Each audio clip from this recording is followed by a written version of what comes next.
என்ன செய்கிறாங்க? அட்டுழியம் செய்து வருகிறார்கள். அதனாலே ஒரு 103 சிவலிங்கத்தை நான் தருகிறேன். சிவலிங்கத்தை தலையில வைத்திடக்கூடாது, கண்ணீரே போட்டிடக்கூடாது. அப்படி என்று பாதுகாத்து வர வேண்டும் என்று அம்மா 3 பேரும் 3 சிவலிங்கத்தை விளங்கினார். 3 சிவலிங்கத்தை சின்னவத்தார் வெளியவத்தார் 3 பேர்களும் 3 சிவலிங்கத்தை வெளியிட்டு முப்பரம் கோட்டையிலே வந்து அமர்ந்தார்.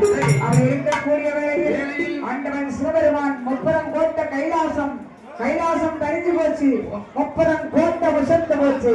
பார்த்தார் மாயக்கண்ண அத்தா முப்பரம் கோட்டை உசந்து போச்சு. ஒன்று கைலாசம் தரிஞ்சு போச்சு. யாருக்குனால வர கொடுக்கிறேன்.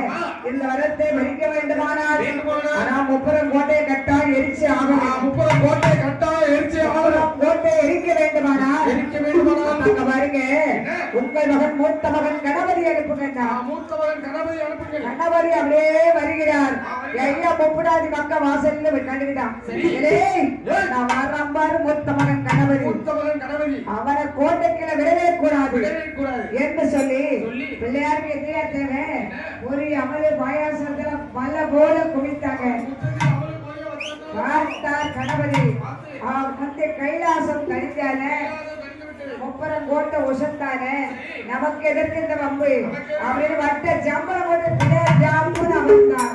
அதே நேரத்தில் பார்த்தாலே பெருமாளாகிய கோபால கண்ணன் அத்தா இப்படி பிள்ளை வச்சிருக்கிற மூத்த மகன் கணவரியை பூசை போட்டு நிறுத்திட்டான் ஐயா.